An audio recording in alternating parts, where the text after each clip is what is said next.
Oke, berangkat dari diskusi saya dengan beberapa teman di kolom komentar YouTube. Saya menemukan bahwa ada ketidakcocokan opini publik dengan kenyataan yang sebenarnya. Opini publik mengakui bahwa NTT adalah Melanesia. Seluruh NTT pasti Melanesia. Astaga, oh itu sebuah kekeliruan. Apa hanya karena kulit hitam saja langsung dicap Melanesia? Padahal budaya NTT tidak Melanesia. Bagaimana dengan orang NTT lain yang berkulit putih rambut lurus? Apa mereka tidak diakui, walau jumlah mereka banyak? Astaga, oh itu sebuah kekeliruan. Terus, label orang Indonesia Timur. Apalagi ini, sejak kapan Indonesia terbagi-bagi? Orang Indonesia Timur orang hitam rambut keriting. Hahaha, yang benar saja. Bagaimana dengan orang Manado, Bali dan sebagian NTT? Apa mereka harus mengakui diri sebagai orang kulit hitam? Astaga, sungguh sebuah kekeliruan. Jadi stop politik identitas yang mengkotak-kotakan Indonesia.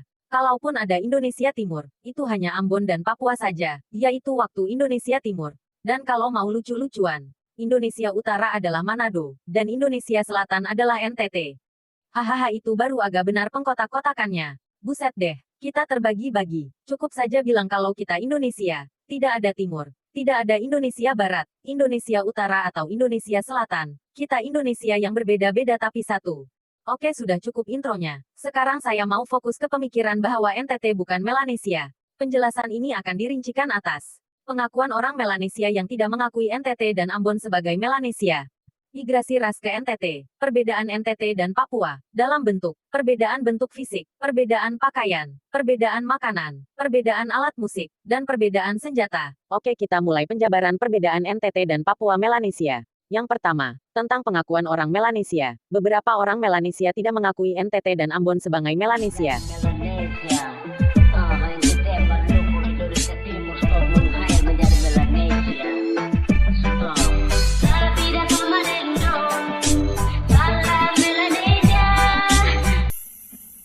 Kalau dikaitkan dengan Maluku, NTT, NTB, jelas beda.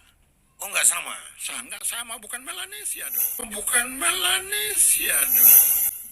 Jika kita lihat peta penyebaran di Wikipedia maka jelas terlihat Melanesia hanya Kepulauan Papua saja. Sedangkan Ambon dan NTT masuk Austronesia. Dan Madagaskar yang dekat Afrika dan orang-orangnya hitam, mereka dimasukkan ke dalam Austronesia bukan Melanesia. Yang kedua, tentang migrasi. NTT Ambon dan sebagian Sulawesi adalah daratan baru yang terbentuk setelah tabrakan lempeng Sunda dan lempeng Australia.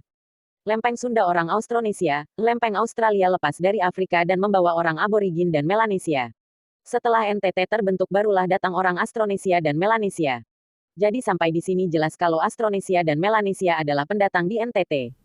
Orang NTT diceritakan datang dari Malaka Malaysia ke NTT dan ada yang singgah ke Ambon lalu ke NTT dan membawa sebagian budak dari Papua.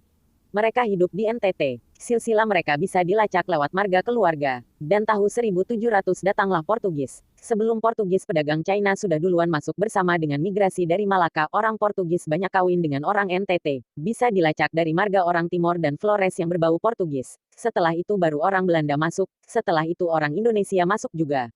Yang ketiga soal bentuk fisik. Bentuk fisik orang NTT tidak seragam. Ada yang seperti orang Melanesia yaitu di Pulau Alor, ada yang seperti orang Austronesia seperti sebagian Timor, Flores, ada yang seperti orang Portugis seperti di Flores dan Timor. Selebihnya campuran. Dan yang paling mirip dengan orang Papua adalah orang Alor. Jadi kalau bilang NTT Melanesia saja itu tidak benar. Sama seperti Indonesia. Kalau Indonesia dilabeli hanya satu suku saja maka suku lain akan merasa tersingkir. Jadi NTT seperti Indonesia kecil yang tidak hanya ada suku Melanesia saja, tapi ada suku Austronesia juga yang menyumbang populasi dan budaya asli di NTT. Untuk lebih jelasnya mari kita lihat perbedaan yang sangat kentara. Perbedaan yang membuat NTT dan Papua Melanesia sangat berbeda. Yang keempat, perbedaan pada pakaian. Orang NTT menggunakan kain tenun. Sedangkan orang Papua menggunakan daun seperti orang Oseania lainnya seperti Fiji sampai Hawaii. Jadi jelas berbeda. Orang NTT sampai suku paling terpencil pun mereka menggunakan kain tenun. Bahkan suku Alor yang paling mirip Melanesia mereka punya kain tenun. Ada suku di NTT yang pakaiannya dari kulit kayu. Tapi lebih mirip suku di Kalimantan. Jadi jelas dari pakaian NTT tidak sama dengan Papua Melanesia. Corak warna kain tenun NTT terutama suku Belu dan TTU yang cerah itu sama dengan Kalimantan. Selain baju, kesamaan Kalimantan dengan NTT adalah kulit yang ditato. Kalau Melanesia kulit diberi cat, tapi Kalimantan dan NTT kulit ditato. Di Kabupaten Malaka, wanita di sana ditato dan motif tatonya sama dengan Kalimantan. Jadi dari segi pakaian NTT punya kedekatan budaya dengan Austronesia, dan bukan dengan Melanesia. Baju Kalimantan terinspirasi atau mirip dengan suku Miao yang ada di China Selatan. Dan yang mencengangkan adalah mahkota wanita NTT dalam hal ini suku Belu, Malaka dan Keva sama dengan mahkota wanita suku Miao China Selatan. Ya, kita bilang saja mirip dan terinspirasi saja. Jadi budaya NTT tidak sama dengan Melanesia Papua. Terus ditambah lagi suku Flores ada yang baju adatnya mirip baju Bodo seperti di Makassar, dan daerah Sumba memakai kain tenun yang khas. Sehingga makin jelas kalau NTT tidak ada yang mirip dengan Papua dalam hal pakaian. Tambahan lagi, lengkungan bulan sabit di kepala wanita Rote Sabu dan Flores juga mirip dengan suku Miao China Selatan. Hanya NTT membuat perbedaan karena kalau suku Miao China dari perak, kalau NTT terbuat dari emas. Yuk kita lanjut ke nomor 5. Yaitu perbedaan makanan. Orang Melanesia Papua makan sagu. Tapi orang NTT makanannya adalah jagung dan sorghum. Tidak ada budaya bakar batu di NTT. Bakar batu di Papua mirip dengan Selandia Baru. Pulau Alor NTT yang paling mirip Melanesia saja makanan pokok yang terkenal adalah jagung titi, jagung yang dipipihkan, mirip sereal. Budaya makan besar di NTT ada yang namanya velomako. Budaya ini mirip seperti budaya makan di India, di mana makan bersama-sama di atas meja yang panjang sekali. Lantas yang buat saya terkesan dan salut adalah perbedaan cara makan orang NTT dan orang India. Nampaknya orang NTT menciptakan perbedaan. Orang NTT biar di pedalaman sekalipun makan pakai sendok, sedangkan orang India makan pakai tangan. Jadi orang NTT sudah menggunakan meja adat dan makan pakai sendok. Hal ini jelas membuat orang NTT semakin berbeda dengan orang Papua Melanesia. Orang NTT yang bersuku Dawan Rote Sabu mempunyai pohon lontar sebagai akar budaya mereka. Hal ini mirip dengan daerah lain di Asia Tenggara seperti Indonesia, Thailand, sampai Bangladesh dan China Selatan. Hal itu juga sama dengan pohon kelor atau moringa yang sudah jadi budaya NTT yang sama dengan Asia Tenggara dan China Selatan.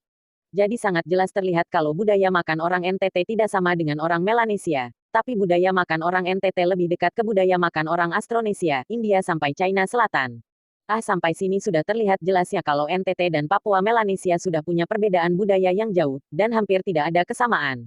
Kalau cuman asal bilang karena kulit hitam saja, ya orang Jawa, dan Medan juga ada kulit hitam. Orang Filipina juga ada kulit hitam, Malaysia ada India yang hitam. Kenapa hanya NTT saja yang diklaim Melanesia? Kasihan suku-suku lain di NTT yang merasa tidak diakui. Padahal sangat menyumbang banyak perkembangan budaya di NTT. Oke, perbedaan lain lanjut di part kedua. Yang saya akan bahas tentang perbedaan alat musik, senjata, rumah adat, dan jalur pelayaran dan transportasi. Kalau ada masukan silakan kita diskusi di kolom komentar. Hasil diskusi saya masukkan ke tambahan di video part 2 nanti. Baik, terima kasih.